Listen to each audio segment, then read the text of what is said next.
House, where tonight President William Ruto is going to speak to the nation through the media.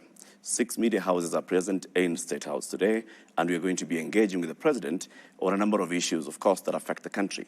Mr. President, thank you very much for welcoming us to State House, Nairobi. Karibuni sana. Lively place. We've had some water and some tea. Asante sana. We're going to have about 90 or so minutes of a conversation.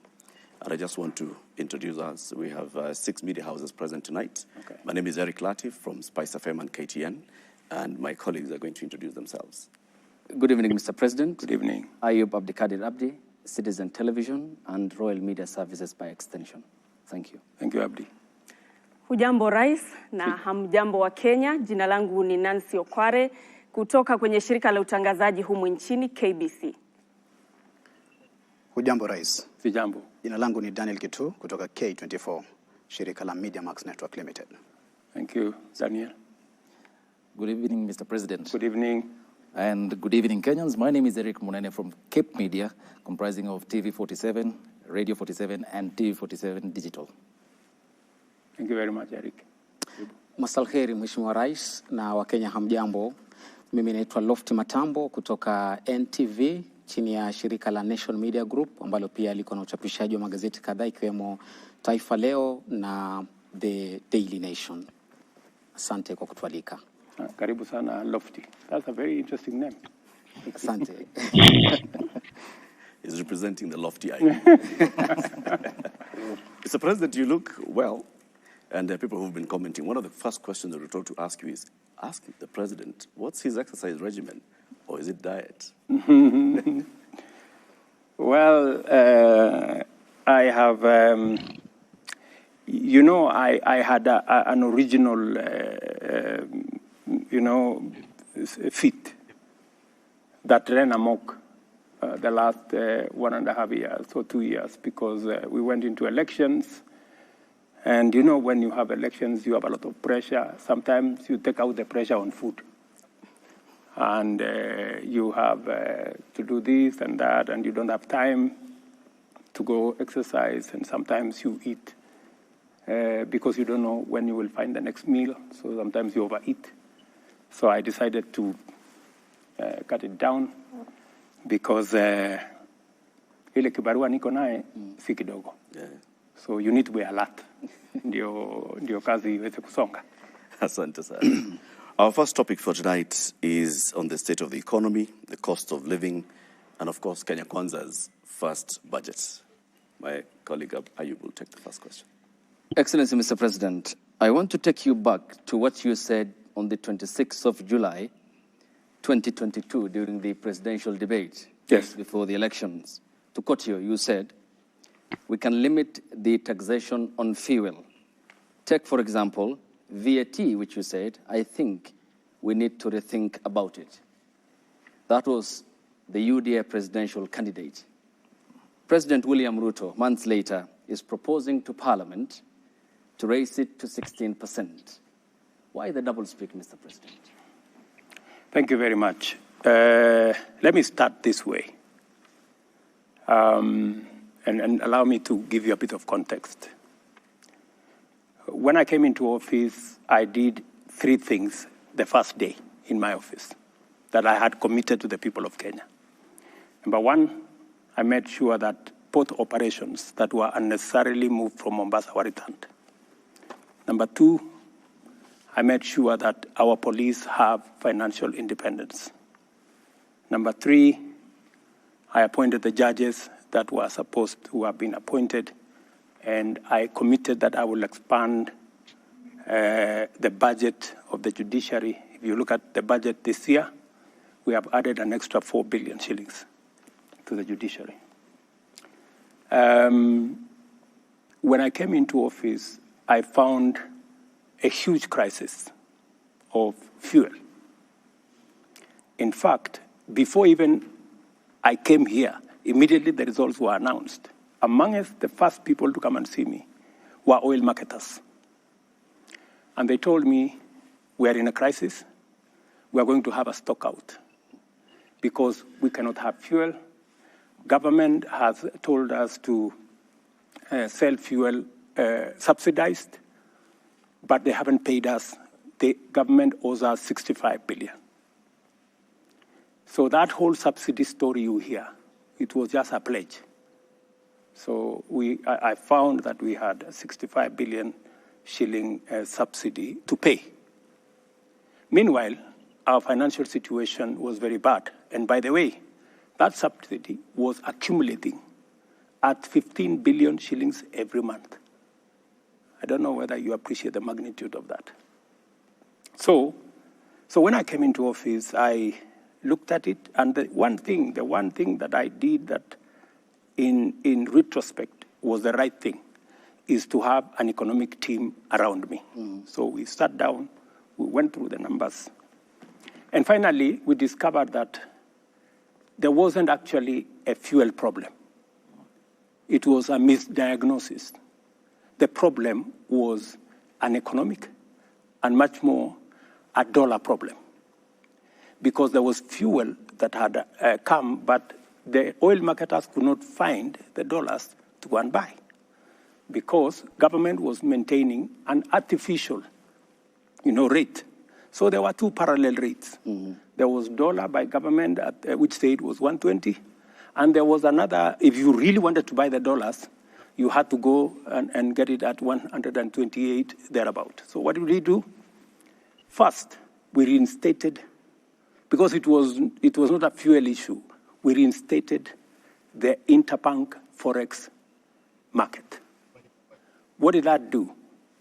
The spread that was between 12 and 15% has now shrunk to between 2 and 3 shillings, or difference. That is point number one. Number two, we went and negotiated for credit on all our petroleum products. So we've negotiated 6 months to ease the pressure on the dollar.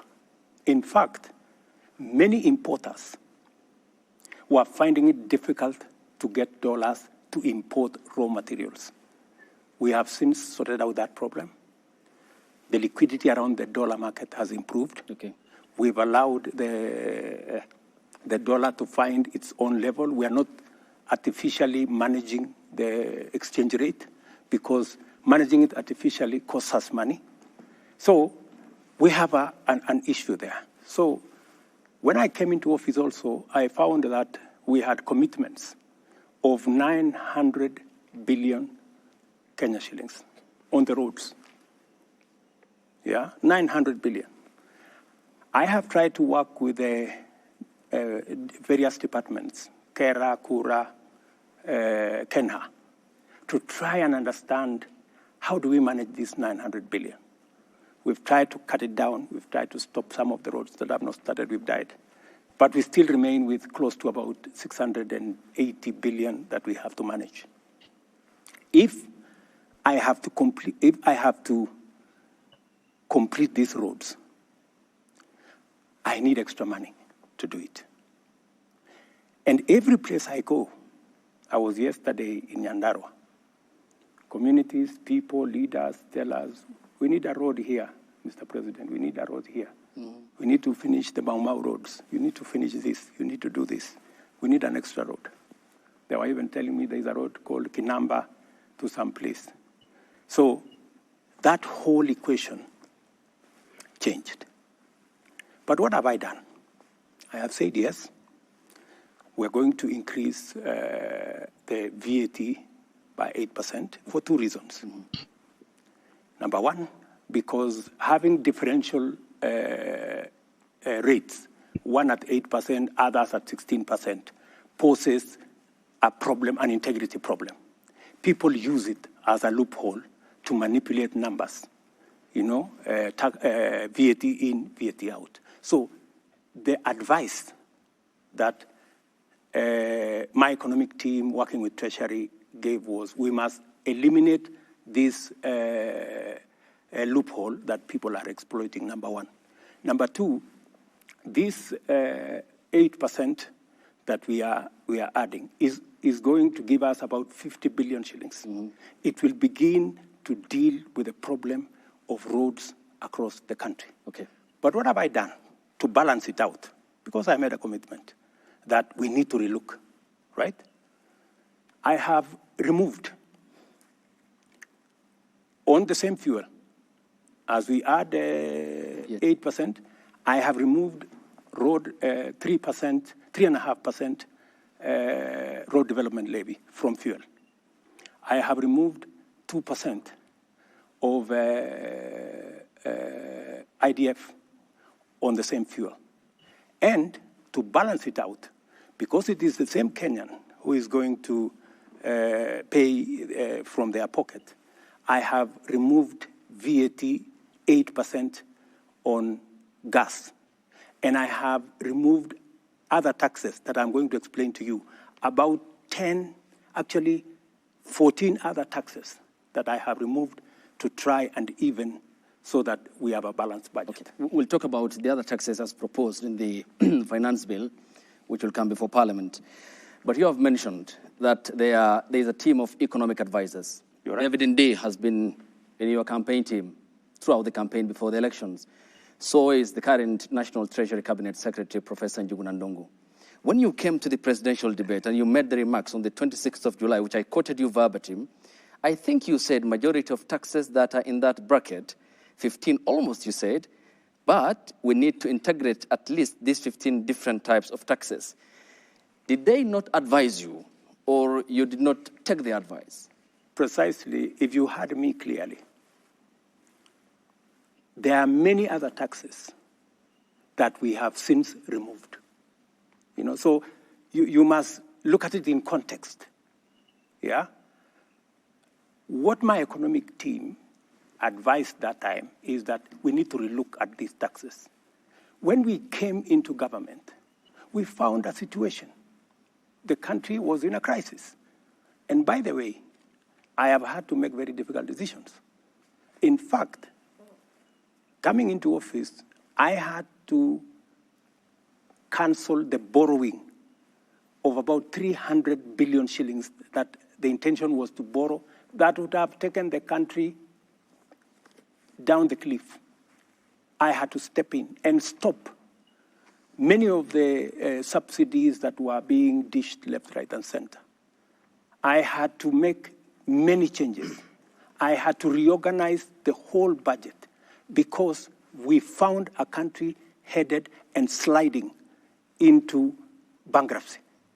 And so when you find that kind of situation, you have to deal with the situation with the urgency and with the acuteness of thinking that is required. Okay. Yeah? You don't operate outside a context. So the question that you have asked me, did we remove some? Did we look at the fuel issue? Yes. We said, while it is true that we have a crisis and we have to deal with a pending bill of 700 billion for the roads that we have, while it is also true that we have to look at what additionally we can do, but we need to put a relief on Kenyans. Okay. That's why, apart from, and you know the reason why the tax on the VAT on fuel or petroleum products is much more attractive is because it is spread across all Kenyans. So everybody carries a small bit of it. Okay. But we have also knocked down other taxes from the same fuel. As I have told you, IDF we have taken down, road development levy we've taken it down, and a host of other taxes that we have taken down. Okay. Final question on this. This is an issue, Mr. President, which dates back to 2013 as a condition by the International Monetary Fund, the IMF, in which then the leader of the majority party, the current defense CS who sits in cabinet, Aden Duale, said that the 181 MPs have been convinced by the party leadership, the President Uhuru Kenyatta and his deputy William Ruto, on the rationale of the 8% VAT on petroleum products. He continued, 181 is a very big number and will convince our members. And this being a precautionary facility by the IMF, can you tell the Kenyan people that there's no extra hand of pressure on the Kenyan government by the International Monetary Fund? my good friend, the International Monetary Fund does not run the government of Kenya. I do. IMF does not make decisions for the government of Kenya. I do. IMF are our partners. They work with us on our priorities. They work with us on our proposals. They support us where they can. They give us advice where they can, but ultimately, we make the decisions ourselves. And it is not up to IMF to see how to sort out the 680 billion that we have on the road sector. It is not up to any other person. It is up to us. When I get out of this office and go to this village and that constituency and that ward, it is not the IMF that is asked about roads. It is the government of Kenya that I run. So I think there is always this thinking that external factors dictate to us. I think you know me better. Mm-hmm. I can stand up to any pressure from any corner. Mm-hmm. I make the right decisions for our country. Your Excellency, you've said, and this is not just today, even previously, that the Jubilee handshake administration went on an irresponsible borrowing spree. They took loans worth 4.1 trillion shillings in just the 5 years of 2018 to 2022. How much is our public debt today, Mr. President? Our public debt is in the region of 8.8 trillion, close to 9 trillion. That's where we are. And so that you can contextualize this, it is the reason why, if you look at this budget, I have made a deliberate, conscious decision. In fact, against the advice of IMF. IMF actually wanted us to borrow slightly more. I told them no. I told them no, we're not borrowing.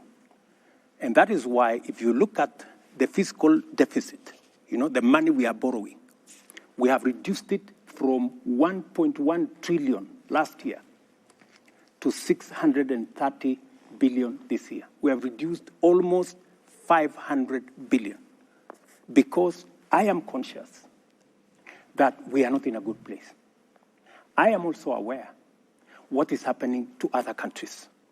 There are countries in our continent that have defaulted in their payments. When I am president, Kenya will not go that route. And that is why, even when, many people thought it was a joke, I told them, we are not borrowing beyond where we are. So how much are you planning to borrow in this year? That is why, Latif, you saw there was a delay of salaries for about 2-3 days, in April. Yep. Yes. Because, some characters thought that I was joking. I told them, listen, we are going to live within our means. Even if we have to delay for salaries for 2-3 days, we will. So that people begin to internalize that we cannot continue borrowing. And let me tell you, I have had many people say, you can't tax. There is no country that can tax itself into prosperity. That's correct. Yeah? But you cannot accumulate debt into bankruptcy as an option. It cannot be an option, right?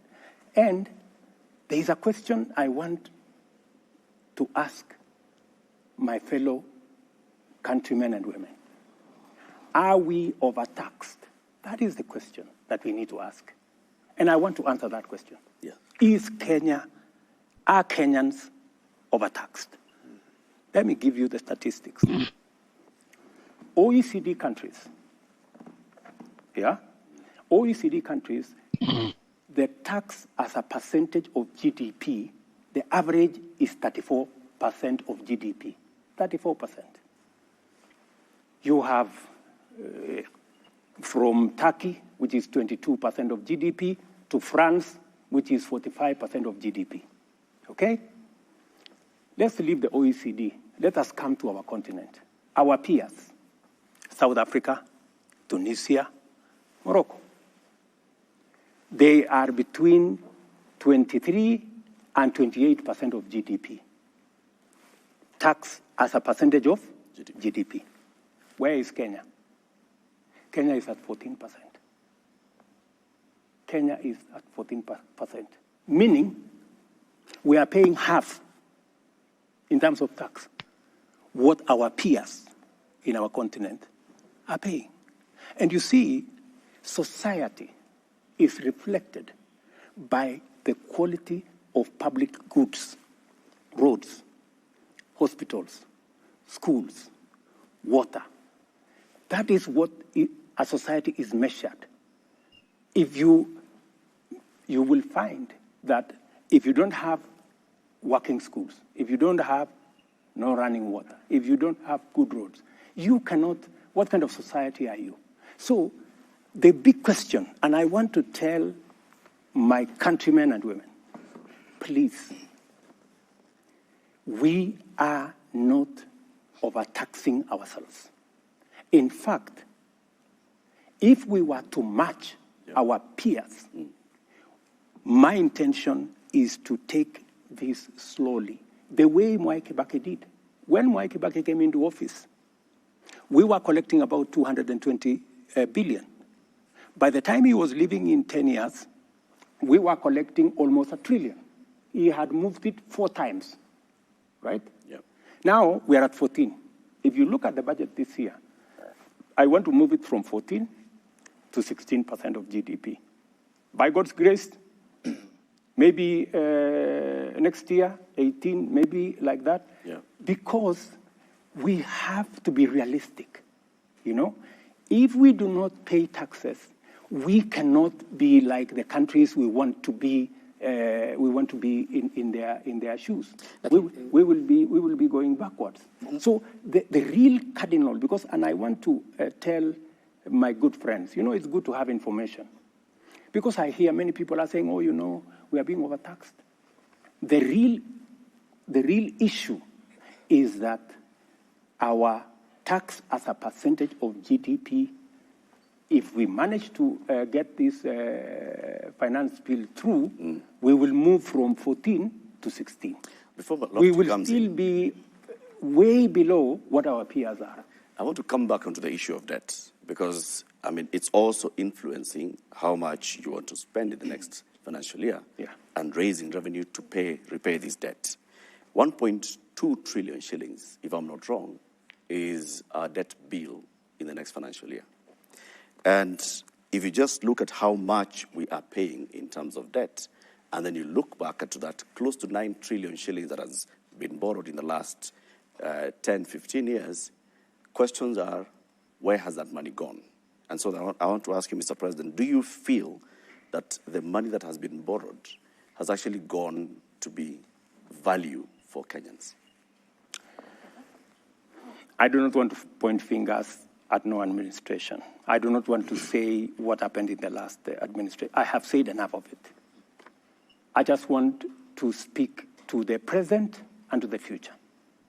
And I want to tell my countrymen and women that I want to be held to account. I am ready. That is why I believe in accountability. For the first time, I am the one who pushed for the change of standing orders so that ministers of my administration can go to Parliament and ask questions because we want accountability. As we talk, I am pushing so that we have an office in Parliament of the Leader of Opposition funded by the government of Kenya to make sure that public resources are being used appropriately. And I like what you're saying. That is exactly what I want, because I want, as I collect taxes, as the people of Kenya contribute their money as taxes, they must be put to good use. They should not be put in projects like the BBI. Okay. They should not be put in projects like the Azimio thing. They must be put in tangible projects that make a difference in the lives of the people. So with that then, Mr. President, are you prepared in your administration to publish the debt register? Because this is one thing that even the previous parliaments have tried to push. It hasn't been published. To date, we know the figure, we don't know the details. Are you prepared to publish the debt register, audit the debt register, and to hold anybody accountable for any money that may have been borrowed and misappropriated? Why not? When will this happen? Why not? You know, we have, in fact, we already have a bill in Parliament, for purposes of placing on record any borrowing that is done by the government of Kenya. It must be borrowing that is made available so that the people of Kenya who ultimately have to pay must hold government to account, that we are borrowing this money for this purpose, for this purpose, for this purpose. I have explained in this budget the 630 billion which we have to borrow beyond our taxes. I have laid it clearly on how we're going to use it. Where is it going to go? It is not going to go to recurrent budget. It is not going to pay debts. It is going to be invested in production, in making sure. Hello. Yes. Anzi. Songe saa 5 hivi na nusu.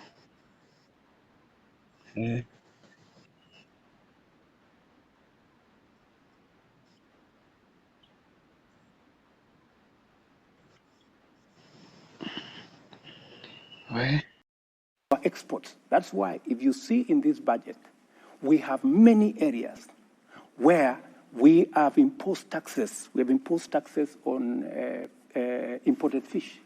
We have imposed taxes on imported furniture. We have imposed taxes on imported steel. We have imposed taxes on imported cement because we want to grow our own manufacturing capacity. Because by growing our own manufacturing capacity, we create jobs, we create opportunities for work, and we build our own manufacturing capacity using our own products. So I have, with clarity, I can explain where we are going to put every cent. How we are going to invest in the leather value chain. Mr. President, how we are going to invest in the textile value chain. Nafikiri kwa kufungamana na swali lake nitakuuliza Kiswahili na nitafurahia hapo utalijibu hili Kiswahili. Wakenya wengi wanahisi kwamba Mheshimiwa Rais unazungumza lugha ya mahasla, lakini vitendo vyako na vya serikali yako ni vya mabwenyenye. Hasa ukiangalia katika matumizi. Kwa mfano, ni wiki kadhaa tu, miezi kadhaa iliyopita ilipitishwa kwamba kuna nyongeza ya pesa ambazo zitatumika katika Ikulu, shilingi milioni 93 nyongeza.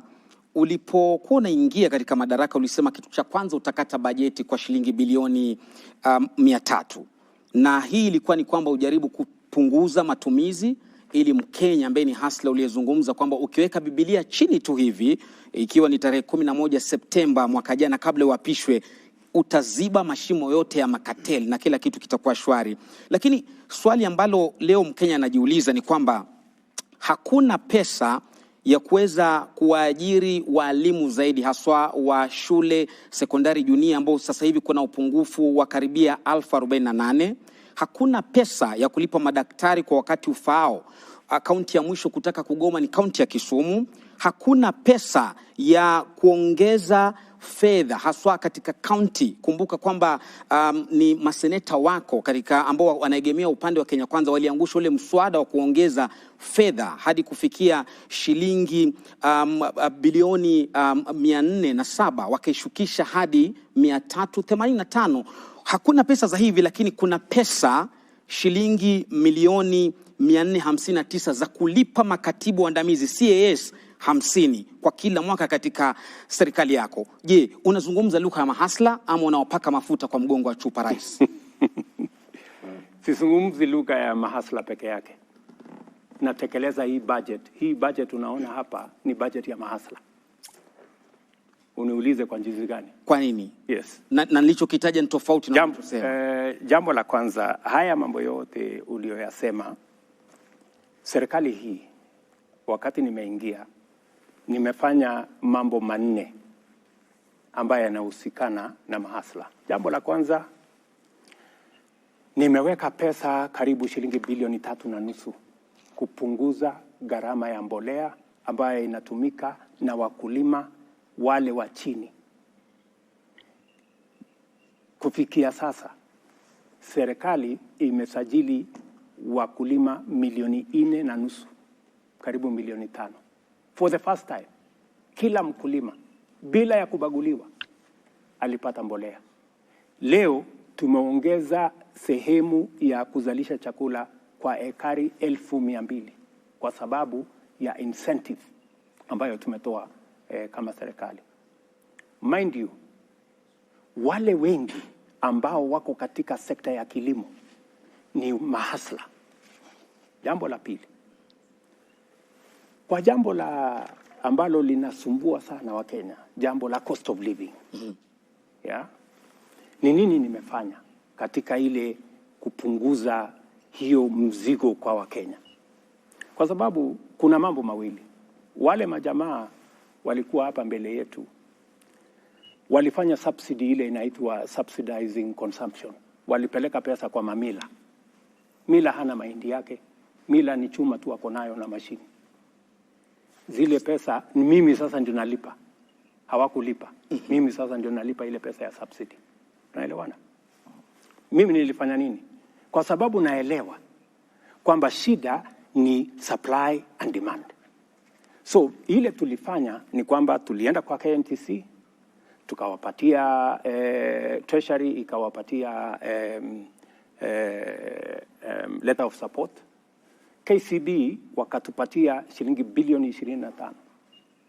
Tukatumia hiyo pesa, sio pesa yetu, ni pesa LC, unapatiwa tu LC.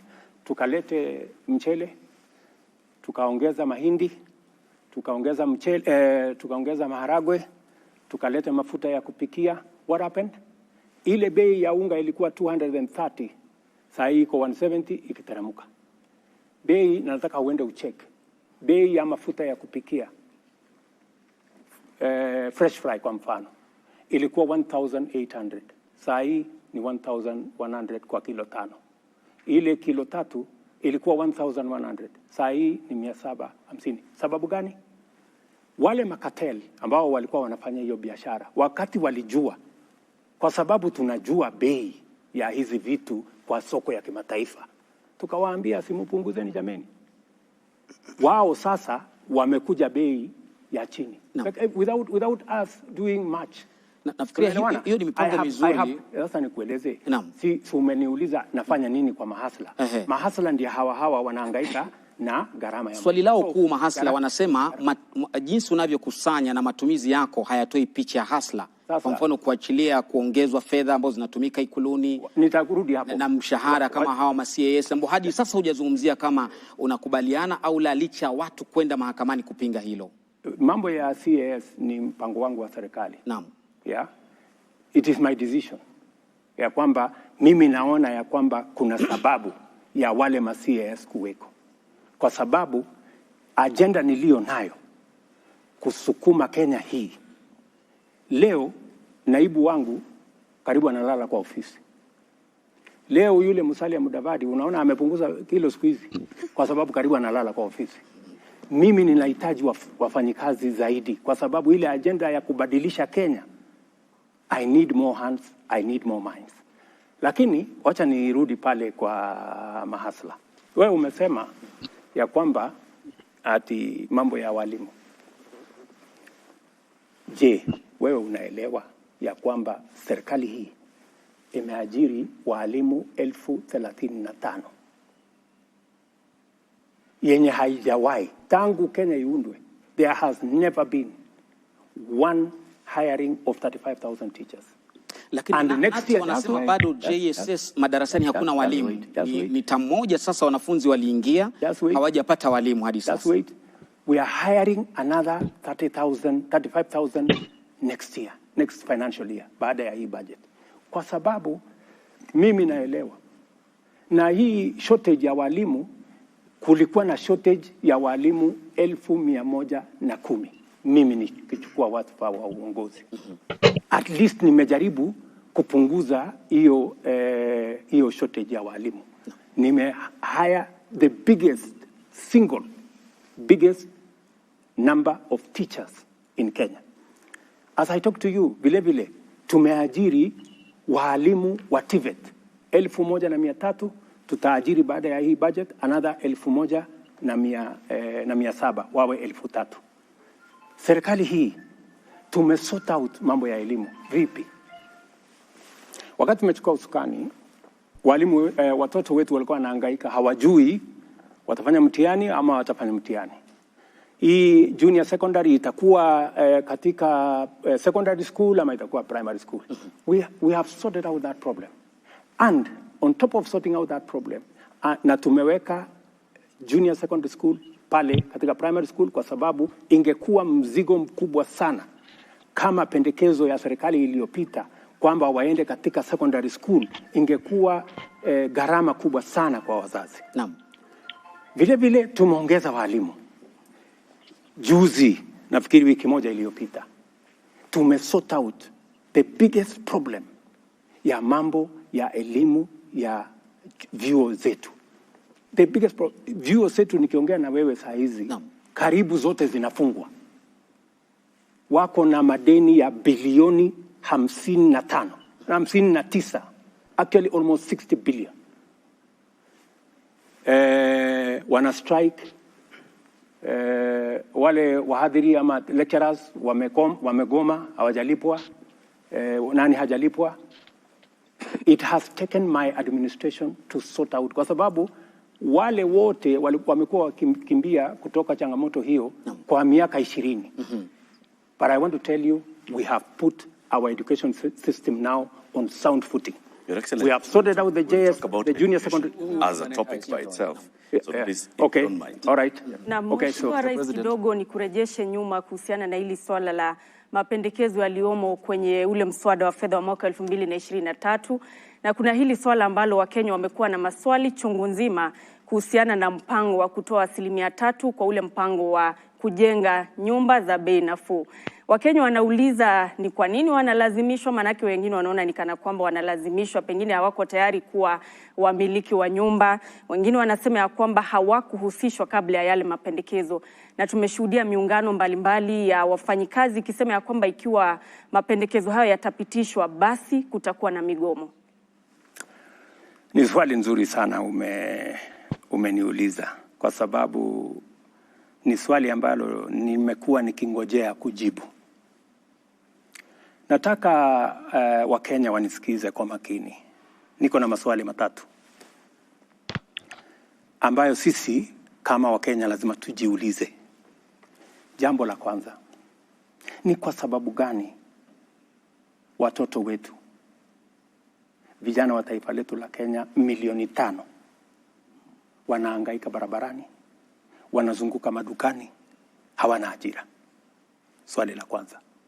Swali la pili, ni kwa sababu gani taifa letu la Kenya iko na vitongoji duni, slums, 1141, Wakenya milioni 6, ndugu yangu Abdi, milioni 6 wanaishi katika vitongoji duni. Hakuna maji, hakuna choo, hakuna barabara. Kenya yetu hii milioni 6. Why? Jambo la tatu, ni kwa sababu gani katika taifa letu la Kenya hakuna nyumba mwananchi wa kawaida anaweza kununua? Nyumba yote ile iko bei chini sana, milioni 5. Mortgage 60,000. Wakenya wangapi wanaweza kulipa mortgage ya 60,000? Jambo la 4, wale watu ambao wanafanya kazi, sisi tunaolipwa na ushuru ya Wakenya ni watu 1,700, kuanzia rais mpaka kupitia kwa mawaziri, kupitia kwa madaktari, kupitia kwa walimu, kupitia kwa wauguzi, mpaka wale wa chini messengers na wale wengine 700,000. tunalipwa na ushuru ya hao Wakenya wote. Imefika wakati, rafiki yangu, tufikirie ni vipi sisi tulio na bahati ya kufanya kazi, na sio kwamba ati mimi kwa sababu ni rais leo ati mimi ni bora kuliko wengine, ama wewe kwa sababu ni mwalimu ati wewe ni bora kuliko wale wengine. Ile kazi mimi nafanya kama rais, na ile kazi mwalimu anafanya, na ile kazi daktari anafanya, kuna Wakenya zaidi ya 5,000 6,000 wanaweza kufanya hiyo kazi. Wewe umebahatika, wewe ndio uko na hiyo kazi, na ndio kwa sababu wale wengine hawana hiyo kazi. So ile swali lazima tuulizane ni kwamba mpango ambao utatupatia sisi nafasi ya kuajiri watoto wetu, ya kutoa aibu ya hawa watoto wetu wanahangaika barabarani, wanahangaika madukani, ndio wale wameingia kwa ulevi, ndio wale wameingia kwa madawa, ni nini tutafanya? Na ndio niliwaeleza Wakenya wakati nilienda kwa campaign. Niliwaambia Wakenya, nchi zingine, China, Singapore, Korea, ile wamefanya, wameweka mipango katika labor intensive infrastructure programs. Many of them wameweka mpango katika mambo ya housing. So hii housing sio nyumba. Naona watu wengi wanasumbuka, sisi hatutaki nyumba bana. Mbona nani alikuambia tunahitaji nyumba? You know? Sio nyumba peke yake ndio tunatafuta kwa hii mpango. Ni kweli nyumba itapatikana, tuondoe wale Wakenya 6.5 wanaishi katika slums. Ni kweli. Lakini wacha tafadhali. Lakini ya muhimu zaidi ni kwamba kila nyumba tunayojenga tunapata ajira ya vijana wetu 5. Kila nyumba. Zile nyumba ambazo tumeweka katika mpango yetu 1 million in the next 5 years. 200,000 every year. Hizo nyumba 200,000 every year itatupatia nafasi ya ajira kati ya vijana 1,000,000 na 2,000,000. Ndio tumesema vile wengine wamefanya, tunasema kila mfanyikazi atoe 3%. Na sio 3% ya mshahara yako yote. Ile inaitwa basic pay. Mwalimu kwa mfano, basic pay pengine ni 30,000. Sawa? Shilingi 3% ni shilingi 900. Right? Na hatusemi hiyo 900 ati ni ushuru. Si ushuru, ni pesa yako. Lakini unatupatia kwa muda tufanyie mpango ya wale watoto wetu wanaorandaranda barabarani, wengine wao ni watoto wetu wa kuwazaa, our own children, kuwapangia ajira. Sawa? Na hiyo that's why ni watu waelewe, it is a win-win project. Wewe ukitoa 3%, Abdi, mwenye amekuajiri anatoa 3%. Kumaanisha na hiyo 6% yote ni pesa yako. Sio pesa ya mwajiri tena, ni pesa yako. Na sio ushuru, ni pesa yako. Tunaelewana? Na hiyo pesa ndio tunataka kutumia kujenga hazina ambayo itatusaidia kufanya mambo 3 ya muhimu. Jambo la kwanza, leo tunajenga nyumba 1%, 1% ya nyumba zote zinajengwa Kenya inaweza kununuliwa na mwananchi wa kawaida. Tunataka kuongeza nyumba ambazo zinajengwa ambazo zinaweza kununuliwa na Mkenya wa kawaida kutoka 1% mpaka 50%. Wacha niwaeleze wa Kenya vile hiyo kazi itafanyika. Tuko na mipango miwili. Tuko na yenye tunaita social housing. Tuko na ingine tunaita affordable housing. Social housing ni kwa wale watu wa mapato yao ya chini.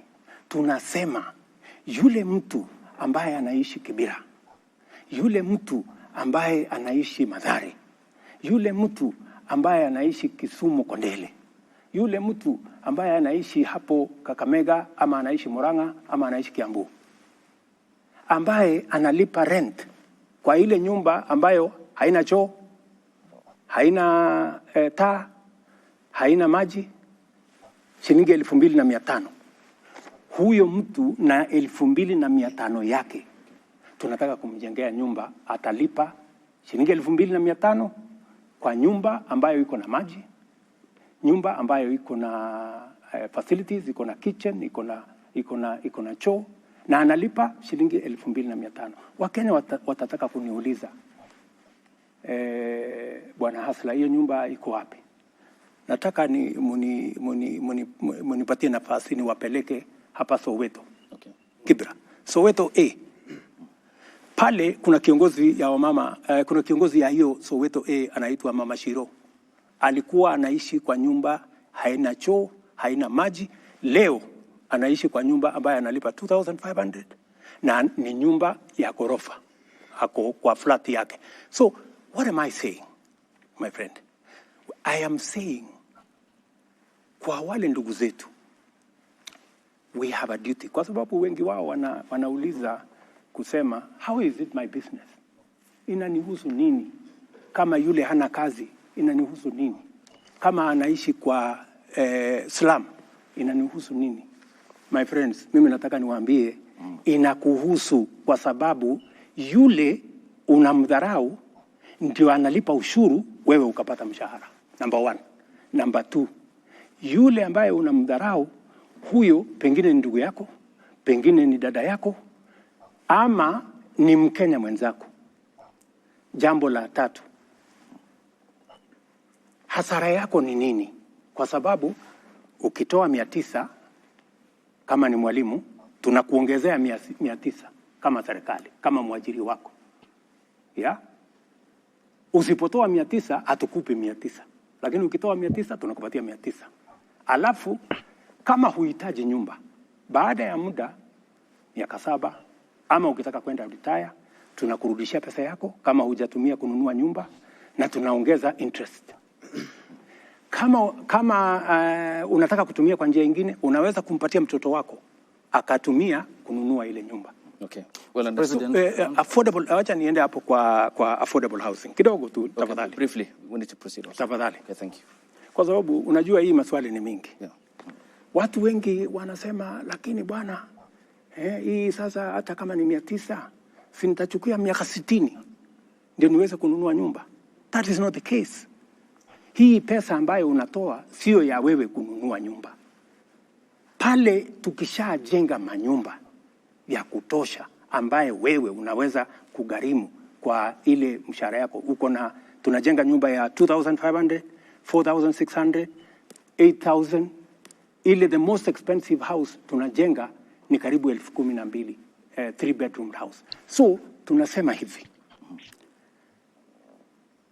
Ile pesa ambayo tunaweka pamoja ni kutupatia uwezo ya kuleverage kwa hiyo pesa.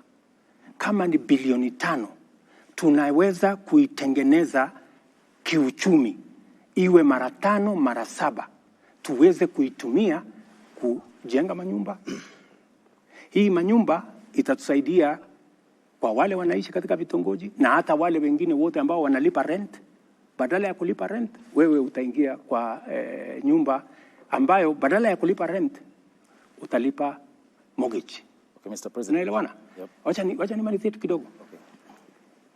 Huyu jamaa anasema, sasa mimi nalipa rent saa hii ya 5,000 na nakatwa 900. Itakuwaje?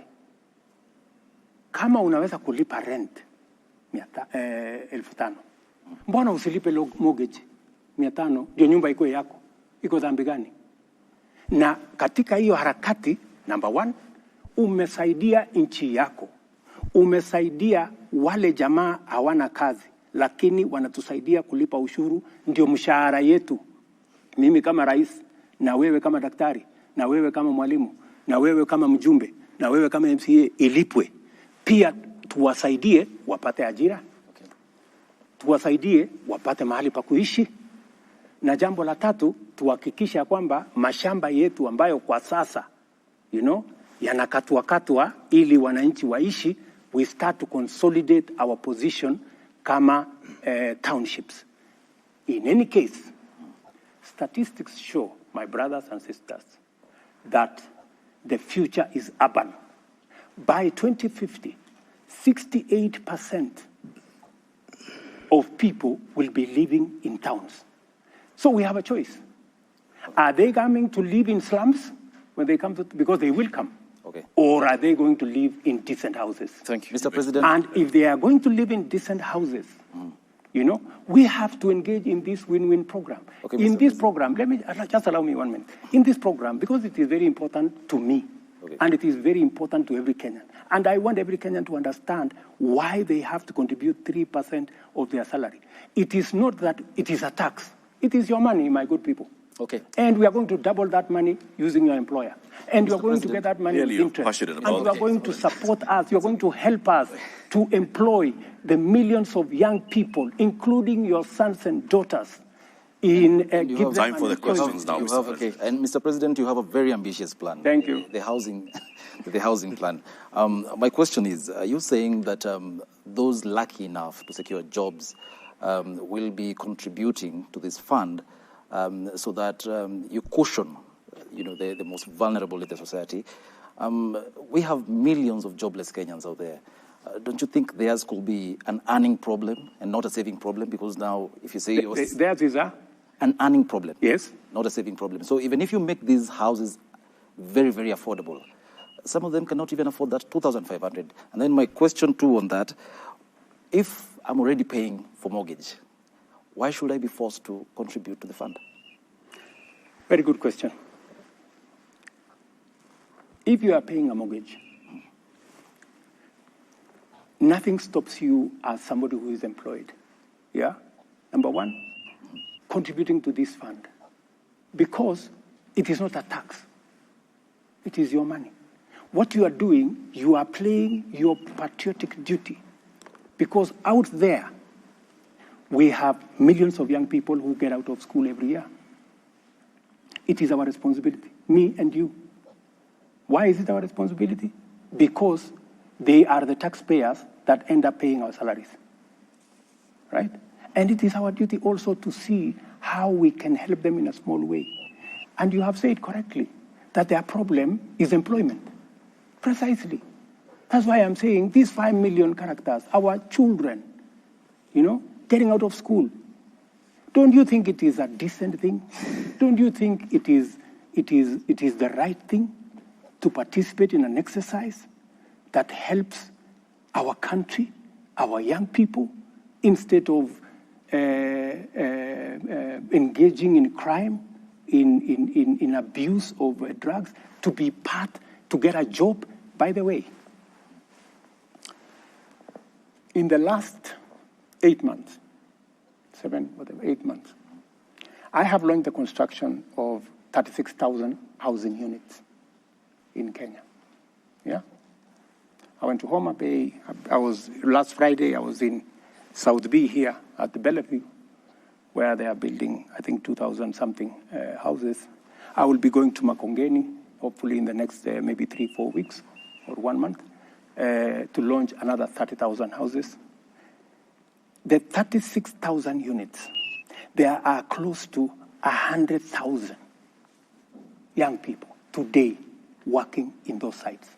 Engineers, quantity surveyors, plumbers, electricians, carpenters, masons, all manner of people, including the women who sell food. Okay. It is a whole ecosystem. I was very amazed in South B. A group of women were saying, sisi tunaitwa protein. Sisi ndio tutakuwa tunauza chakula hapa. Bwana President, tunataka uhakikisha kwamba hii watu wasilete watu wengine. Because you see, it is a whole ecosystem. And I want to ask my countrymen and women, those of us who are employed, please, let us not hold in contempt those who don't have jobs or those who are not. You say it's not a tax. It is not a tax. What is it? It is a contribution you are making, because if it was a tax, tax, it goes one way. You never get it. This is not a tax. Okay, why it is your money. Okay, why then, Mr. President, if it's not a tax, if that bill hypothetically say is passed by the National Assembly, it's legally binding? Yeah, of course. It's not a tax, you said. It is not a tax. Why would I contribute? And if I don't want? That's what the law says. But why are you passing it? Yeah, the question I'm asking you is, are you saying, Abdi, that you don't think it is your business to contribute to the employment of the unemployed Kenyans? Okay, it's the responsibility. It is not of your the Kenyan business. government. Okay, hang on, Mr. President. Who is Kenyan government? Okay, Kenyan government is me and hang on, you. Mr. President. You saw the mandate of the Kenyan people. Exactly. There is a we can't represent all of us. Yes. I worked hard for my money. Yes. You said it's not tax. But there is a bill in Parliament. If it's passed, it's legally binding. Why would I make a contribution for others to succeed? It's your business as the government. You are the head of state. You have the responsibility. You have the mandate. That's why the Constitution gives me the power to tax. But it's you who is leading And the that's government. why the Constitution gives me the power to sign things into law. Okay. You know? So I am simply doing my job. Mr. President, let's get the specifics very clear. Yeah. It's a very simple issue. Yes. You are saying it's not a tax. It is not a tax. That's the commander-in-chief saying. Yes, it is not a tax. Hang on, let's go step by step. Yes. There is a bill that will come before Parliament. Absolutely. Hypothetically, let's say it's passed. If it's not a tax, why would I contribute? Because it is the law. The law, Mr. President. Once it is passed, it is the law. Okay, meaning then it's a tax, and you understand it's a tax. Yeah, once it is passed, it is the law, and you have to contribute. Let me ask you. One rider, Mr. President. Let me ask you. Just allow me. Let me ask you, Abdi. Do you know that today you contribute 6% of your salary to NSSF? Correct. Why? It is not a tax. Mr. President. Okay, hang on. On that, Mr. President. Okay. It's the same thing. Okay, hang on, it is Mr. the law. The Okay, issue, though, okay. the issue, though. There is the NHIF question, Mr. President. Yes. Which you have passionately talked about. I am very passionate about it. Which is still, again, because you have cherry-picked on the NSSF, but there's the NHIF component, which I Correct. still pay for. Yes. You pay for as well. Yes. But then what's the point of contributing to the NHIF program, yet I go to the hospital and I only get paid for the bed? Precisely. That is why I want to make NHIF work. You know how I'm going? I'm working on it, by the way. It is in the works, and it will be part of this exercise. What I have done on NHIF, and I have a good history, long history with NHIF. When we came into office in 2013, there were only about 3 million contributors on NHIF. And by the way, NHIF works. I was in Thika, Kenyatta Referral Hospital. Teaching and Referral Hospital. Teaching and Referral Hospital. And the doctors there spoke about NHIF in a way that inspired me. How NHIF has helped many people who would otherwise have not been able to get medical service. What I'm doing with NHIF is exactly what I said. And by the way, Hussein, Ayub, Ayub Abdi. By the way, this housing plan, I talked about it in the campaign everywhere. And I promised the people of Kenya, if you elect me president, this housing thing, I am going to use it to get jobs for our young people and to remove Kenyans from slums. So it is not something that I arrived in office and I started. If you read the manifesto of Kenya Kwanza, it is a big chapter. In fact, I was asking some of the MPs that were trying to say, oh, you know, I asked them, when me and you were standing on the podium and told the people of Kenya, elect us, we are going to arrange for housing so that you thought it was a joke. It was not a joke. Na Mheshimiwa Rais, tukisalia katika... That's where we are, Abdi. Hapo ndio tuko. Okay. Na Mheshimiwa Rais, tukisalia katika swala hili la gharama ya maisha, lakini katika mada tofauti. Ndio. Umezungumza kuhusu kuondoa ushuru kwa gesi. Na mwezi Februari uliwaambia Wakenya kwamba itakapofika tarehe mosi mwezi Juni, bei ya gesi ya mtungi wa kilo 6 itapungua kati ya shilingi 300 na 500. Hivi sasa Wakenya wanasubiri siku 15 kutoka sasa. Wanataka kufahamu iwapo mipango yote iko line, ikifika tarehe 1 mwezi Juni watakapoenda katika maduka haya ya kununua gesi, wataipata gesi hii kwa kati ya shilingi 300 na 500. Lazima kwanza tupitishe hii kwa budget. You know, sio lazima tutoe gharama ya tuondoe. Kwa sasa hakuna njia ya kuondoa ushuru mpaka budget ipite. Kwa hivyo huwezi kuhakikisha kwamba ikifika tarehe 1 Juni. Tarehe 1 Juni haiwezekani. Mpaka pengine kama ulivyosema awali. Mpaka tutapitisha hii mswada pale bunge ndio tuweze kuhakikisha kwamba tunateremsha hiyo bei. Kwa hivyo ni muhimu kwamba kuongeza mabadiliko. Kuongeza kwa kama tungepitisha hii jambo kwa supplementary budget. June ingewezekana. Lakini tulijaribu kuisukuma kwa supplementary budget, ikawa haiwezekani kwa sababu ilikuwa inatubidi tubadilishe sheria fulani. Ndio tuhakikisha kwamba hilo tendo inafanyika. Sasa tumeipanga vizuri. Tumehakikisha ya kwamba hiyo iko katika budget yetu, umeona waziwazi. Na vile vile tumesema tutachukua ile pesa ambayo tunatumia tunaokota ushuru kutoka mambo ya kerosene. Tutaitumia kusecuritize. Ndio tupunguze gharama ya mtungi ya gesi. In fact, tunaongea na market. Saa hizi nikiongea na nyinyi, tunakimbizana na wale watu wakora ambao wanauza gas kinyume ya sheria. Tunakimbizana na hawa vibaya sana. Kwa sababu we have to remove all the illegal fillers because they are destroying this market and they are undermining our efforts. Na unaweza kuhakikishia Wakenya kwamba budget tukipitisha tutapunguza gharama ya gesi kati ya shilingi 300 na 500 kwa mtungi. Kwanza mtungi, wacha gas. Ile tunapunguza kati ya shilingi 300 na 500 ni mtungi yenyewe. Ndio sasa uongeze gesi ndani yake. Lakini mheshimiwa, ukiwa Samburu, nakumbuka vizuri sana ulipotoa tangazo la kwanza, tena baadaye katika ukumbi wa mikutano ya kimataifa na akina mama hapa KICC, ukutaja masuala ya kwamba lazima mswada wa fedha wa mwaka 2023 upite kwanza. Ulitangaza tu waziwazi kwamba utapunguza na itakuwa ni hewala kwa kila Mkenya. Sasa mimi nataka nikuulize wewe, hii ni nchi ambayo inafuata sheria. So umesikia huyu bwana akiniuliza utafanya ni kwa sababu gani? We are a country governed by the rule of law. Nimekueleza. Kama tungepitisha hiyo mswada kutumia supplementary budget, mwezi wa 6 ingewezekana. Lakini kwa sababu hatukupitisha, tutapitisha sasa katika budget yenyewe. Baada ya hapo hiyo gesi itapatikana. Kutokana na mabadiliko haya utaomba Wakenya radhi? Kwa nini? Ambao walikuwa wanategemea kwamba ikifika tarehe mosi wewe ndio uko na shida na mimi. Wakenya hawana shida. Okay, Mr. President, let's finish up on this. I'd like us to move to the next issue, Mr. President. Thank you very much. We've spent quite a bit of time on the first topic. Yes. Because, of course, it's the hot topic in the country. Let's go to another hot topic, Mr. President. And this is on the matter of security and religious matters. Lofty. Shukran sana. Mheshimiwa Rais, swali la kwanza kuhusiana na masuala ya usalama wa taifa ni kiazi moto na donda ndugu ambalo limechipuka katika eneo la Malindi kule Shakahola katika msitu ule wa Chakama. Kufikia sasa ama kufikia jana, tangazo lilotolewa ni kwamba iliripotiwa Wakenya 610 hivi hawajulikani waliko.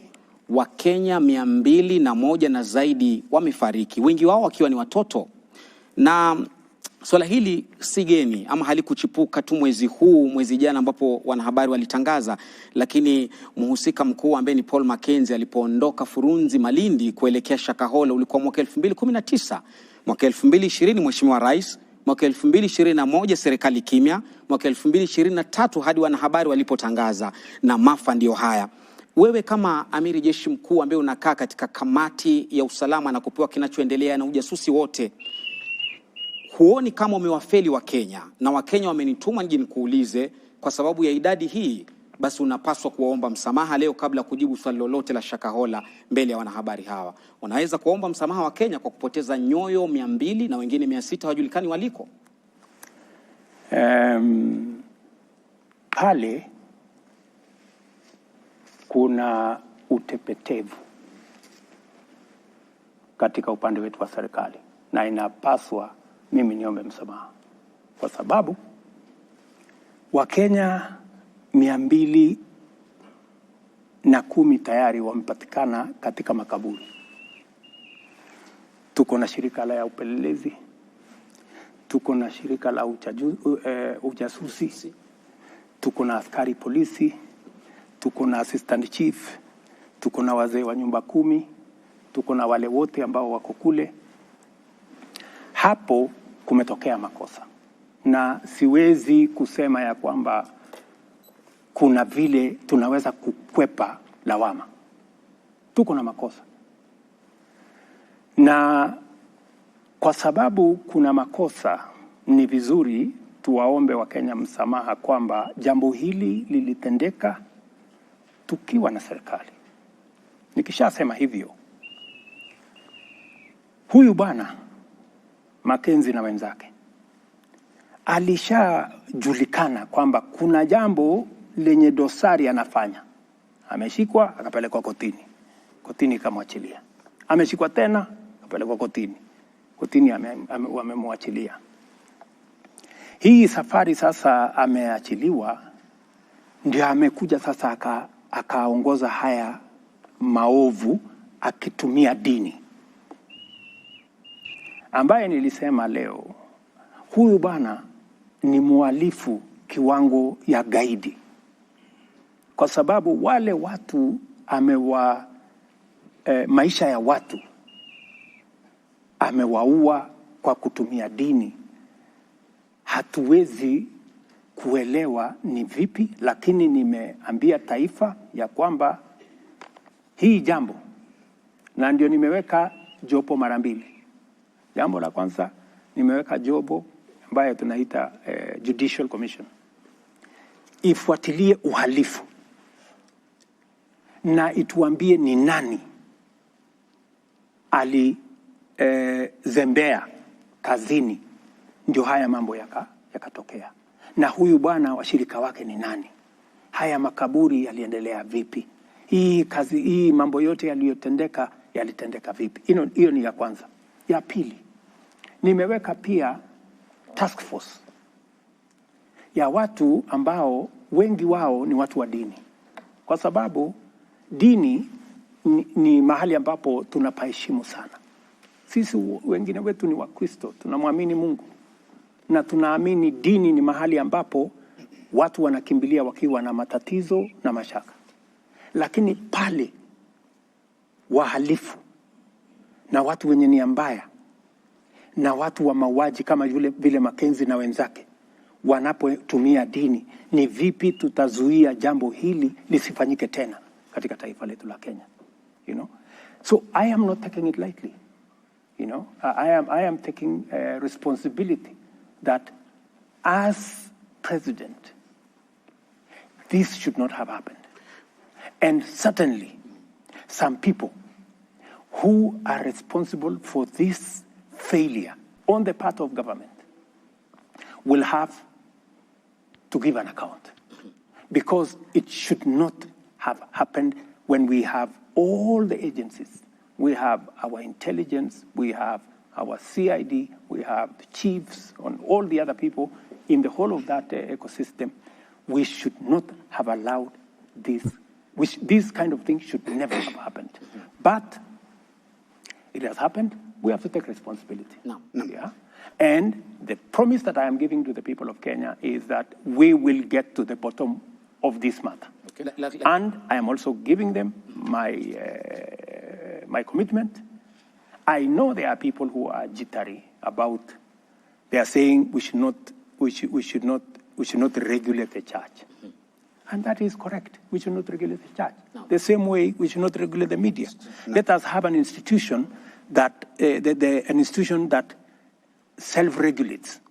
We want to establish from our religious leaders, how can they, as religious leaders, agree on a mechanism that makes sure that criminals and crooks do not take advantage of religion and of faith to be able to cause harm to Kenya. Mheshimiwa Rais, kabla ya kakangu kuuliza swali, umezungumza na napenda nikupongeze na kukuhongera kwa kuomba msamaha mbele ya Wakenya, lakini Waswahili wanasema ada ya mja hunena lakini muungwana ni kitendo. Wana Malindi hadi leo wanalia kwamba idadi ya watu 200 kupotea, huja kanyaga guu pale kwenda kusema nao kuomba msamaha, kiongozi wa upinzani Raila Odinga alikwenda kule na akafungiwa kuingia, na wengi wakasema afadhali huyu ametukumbuka, rais hajafika. Huu ungwana wako uko wapi hapa, Mheshimiwa Rais? Hiyo ni siasa. Pale kwenda pale kwa kiongozi wa upinzani inasaidia nini?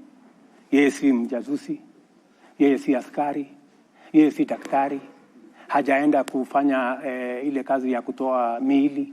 Ameenda kufanya nini? Askari walisema pale kwa sasa ni crime scene. Ya? Wale ambao wanatakikana pale kwa sasa ni wale watu ambao wanahitajika katika hiyo shughuli. Wale watu wataenda kufanya forensic work, wale madaktari, wale wapelelezi ndio wako pale. Wakishamaliza ile kazi, ya, ndio tutapata nafasi, wakishamaliza ile kazi ambayo inaambatana na sehemu yao kama professionals wa hiyo field. Ndio sababu hata yule bwana aliambiwa, bwana, hapa ni kuna wenye wanakubaliwa kuja hapa kwa sasa. Lakini tumezoea kama Wakenya kila jambo siasa. Unajua sasa mimi nimekuja hapa. Kama huna ya kufanya pale unaenda kufanya nini? You know? Kwa sasa mimi nimechukua nafasi yangu, nimetuma kila mtu. Waziri wangu ambaye ni wa usalama ako pale every 2-3 days he's there. Lakini pia wote kwenda make sure pale mambo ya hayo yote yatakuwa yamemalizika, the place has been declared it's no longer a crime scene, I will go to Malindi. Okay. Na Mheshimiwa Rais, kutokana na uzito wa swala hili la maafa ya Shakahola ambayo kwa kiasi kikubwa sasa yamekuwa gumzo, uliyataja maafa haya sawa na ugaidi ama sawa na tukio la ugaidi. Hata kusema kwamba ni sawa na tukio la ugaidi, uliyasema kwamba huu ni ugaidi. Lakini kulingana jinsi mnavyoendesha taratibu hizi za kuchunguza na mashtaka, hamuonekani kuyapatia uzito ambao unaendana na swala la ugaidi. Kwa nini? DPP amekuwa pale, DCI amekuwa pale, mkubwa waziri mwenyewe amekuwa pale. We have close to, I think, 150 different officers in Malindi. In fact, we transferred all the other officers from Malindi, the ones that were there before, so that we have a clear picture of what to do in that scene of crime. So we have taken it as seriously as it would get. I think my Minister for Interior has been there 5 or 6 times. I have told you he is there every 2 or 3 days. Doesn't that tell you we take it seriously? I have also appointed a judicial commission of inquiry. I have also appointed a task force to look into all the matters so that we are not only looking at the crime itself. Okay. We have men there doing that. We are also looking at accountability, because that is what the Judicial Commission of Inquiry is going to come with. And we are also looking at how do we prevent this from happening again by appointing a task force. Okay. So if there is something in the level of seriousness, yes, Mr. President, we have taken it very seriously. Mr. President, just to be clear on this, tonight you have mentioned my fellow countrymen and women. Yes. On many occasions. Yes. Your fellow countrymen and women, the Kenyan people, want to understand why the government has locked out the media in Shakahola. Question number 2, because the media has been locked out, your fellow countrymen and women want questions answered. Because you're the commander-in-chief and you get raw intelligence and briefings every morning here at State House. What exactly is the true picture of Shakahola? If it was meant for the media, you know, Abdi, even if you went to Shakahola, would you go and film the graves and bodies that are disintegrated and take it to the people of Kenya? Would you do that as a responsible journalist? There are ethics that guide us. We can't do that. Yes. But why the blanket? There is absolutely media blackout? There is absolutely the scene that is there is not a scene to report. Yeah, the scene that is there is not a scene to report. And my friend, what would be there to hide about graves and dead people? surely. Tell us the true picture now. Because you get the intelligence, isn't it? I get the intelligence. You label yourself as but do employee you know number one. why there is intelligence? Yes. There is intelligence because there is a limit as to how far you can go with intelligence. If intelligence was meant for the media, it wouldn't be intelligence. Okay, not the media per se. It's the Kenyan people who want answers. But you are the media. Hang on, Mr. President. There is a way I am going to communicate to the Kenyan people when the time comes. It's through us, the professionals in the media. That's why here we are tonight. You speak to the Kenyan people about a raft of issues. Now, the Kenyan people want to understand the concerns that they have about Shakahola. Can't you tell them, the sovereign people of the Republic of Kenya, about the truth? When the time comes for me to speak about Shakahola, I will to the people of Kenya. When is that going to be? As it is, the people of Kenya will get information from the officers on the ground to the extent that that information can be shared. But it is not fair and it is not right, Abdi, for you to tell me that I come and broadcast intelligence information. You know that's not possible. Probably, even if you try how. Mr. President, I just want to ask you this. You receive intelligence briefs, yes, like my colleague Ayub says. We've seen people in this country being profiled on the basis of their religion. I have to ask you this, Mr. President, and I'm sure Kenyans would want to know. You've admitted that there was some complacency from security organs. Had this been done by another denomination, would we be talking about the same thing? Yes, we would. I have always refused the blanket condemnation of any religion. That is why when, for example, Alamin Kimathi was profiled and taken to as a terrorist and taken to Uganda, I am the one who went to speak to Museveni because I know Alamin Kimathi. And it is me going to talk to him. And Alamin Kimathi is a Muslim. I received him here at the airport after he was released. Because we must not allow, the same way I will not also agree that this incident is used against all the churches and all the religion. We must treat this, as I said today, as a terrorist, as a criminal, and he bears individual responsibility. But beyond that, because the name of religion has been used, that's why I have taken the extra step to ask religious leaders. We do not want another incident of this nature. So let us speak to ourselves. Let the church, let the religious bodies, let the Muslims sit down as religious leaders and come up with a self-regulation mechanism, the same way you guys in the media have a self-regulation mechanism, so that you avoid, because there are rogue journalists, true or not true? Yes, they are. They extort money, they do what, and they are reported to the Media Council, your organization, and their steps are taken, right? So we're asking that should be from where I sit, but I am waiting for their recommendation.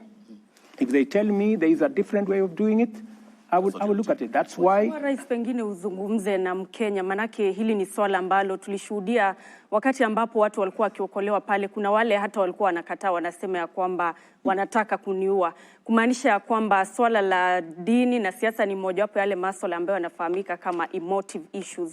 Zungumza tu na Mkenya kuhusiana na umuhimu wa kuwa macho zaidi anapofuata hata dini fulani. Nataka niwaeleze ndugu zangu wa Kenya, tafadhali tuwe waangalifu. Kuna mafundisho ambayo yanaelekea mahali ambapo si pazuri. Ukisikia dini inaanza kusema usiende hospitali, usipeleke watoto wako shule, sijui dunia inaisha, sijui miezi 6, sijui miezi 2, ujue pale kuna kasoro. Ukisikia mtu anakuambia uza mali yako upeleke pesa kwake ndio upate sijui barabara gani ya kwenda sijui mahali gani, kuzimu sijui mbinguni, yeah?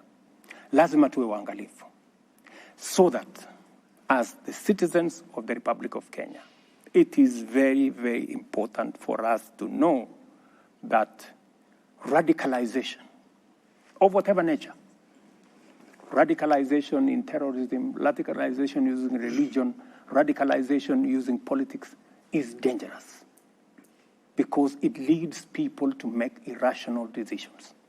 And we must always be careful. Right. And that is why I have said, because this incident is serious, I would want to listen to religious leaders, religious professionals to tell us how do we make sure that Kenyans, innocent Kenyans, are not radicalized using pulpits or religious doctrine, because what the likes of Mackenzie are doing is what Al-Shabaab are doing. One using the Bible, the other one using the Quran. And we must deal with that situation because it is a real situation.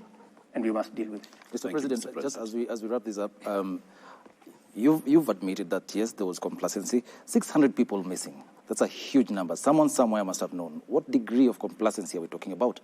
And are we going to see heads rolling? Oh, yeah, because, and that is why I have a judicial, because the Judicial Commission of Inquiry will put people to account. The chief will have to account. The intelligence officer will have to account. The CID officer will have to account. Or the whole chain has to account. So people will be held to account because this is not a simple matter. Thank you, sir. I want to take us back to, an issue that is of great public importance and interest, and this is with regards to the cost of living. Like you said, this is a hot issue, a hot potato issue. You have said, and you've been saying this recently, that before you took office, the cost of unga was at a certain price, beyond 200 bob. And since then, it has actually been coming down, and it's come down to the latest figure I heard you mention yesterday was about 170 shillings.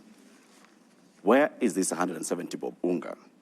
And what specific interventions of your government are you crediting for that? What did we do? To sort out the cost of living issue, there are two things. Increase production. That's why we're working with the farmers to increase production. We're supporting farmers with fertilizer, seeds, and as I told you, 200,000 additional acres of land have been put into production. So that's number one. Number two, increase supply at the moment. That is why we have imported close to 250,000 tons of maize. We have imported about 75,000 tons of rice. We have imported, I don't know the numbers, maybe 40,000, because I even had to speak to the Prime Minister of Ethiopia because they had some beans. We have had to import about 100,000 tons of cooking oil. These are the interventions different from my former friends who went and gave money to millers and spent 8 billion shillings. To import all this maize, it is not going to cost us anything because we are just increasing the supply, cost for cost, right? As at the end of April, we on the short term, we will have to increase supply through importation.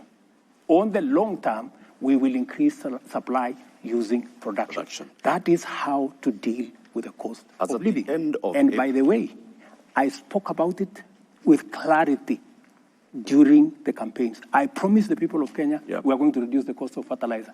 I have reduced it from 7,000 to 3,500. I'm on the current, not on the future, not on the now. I'm telling you now. On the 27th fertilizer at the moment. The Cabinet Secretary for Agriculture was meeting with the people that he had given license to import. And he was reading them the Riot Act. He said, as of now, I am not even sure which of you has imported the maize and who hasn't. The figures from the Ministry of Agriculture as at the end of April was that 90,000 metric tons of maize had been imported. Not 250, like you've said. It was 90,000 as at then. And in fact, the CS was telling the importers, I want you to come and give me a list of what you've imported. So it's clear that the Ministry of Agriculture is not aware No. of how much has Let come, me or give is you, not in control let me, of how much is coming? let me give you the numbers. The Ministry of Agriculture gave importers. When I realized that the importers were not getting very far, I looked for millers and I sat with them here. I told them, you are the people in this business. Can you reach out to your suppliers whenever you don't have? That's how the Ministry of Agriculture brought in the millers. It was because of that frustration, because the people that had been given the license to import failed to import. So we had to take the second queue. And I want to tell you, we have very patriotic millers, yeah, who have worked with us now. They have imported, the one I know directly, 100,000 metric tons. They have on the way another 100,000 metric tons. I don't know how far since those numbers were released the ministry has gone with the other millers, with the other importers. So we had to use a double-pronged approach, because when you find that one is not working, you have to think. How much more do you need to do to bring the price below 150 to 100? That you can only the short achieve. term. No, there is no short term. You cannot do it on short term. You know, you have to be realistic, because the cost of maize worldwide, because of the dollar situation, is high. Yeah, the only sure way, my good friend Latif, the only sure way to reduce the cost of living, to reduce the cost of food, is through production. And production, he has a question. Yes, tell me about it. Well, Mr. President, there's a survey that was done by the Central Bank of Kenya that shows only 29% of farmers have received the government subsidized fertilizer. We are talking about over 70% of Kenyan farmers who've not been able to get the subsidized fertilizer.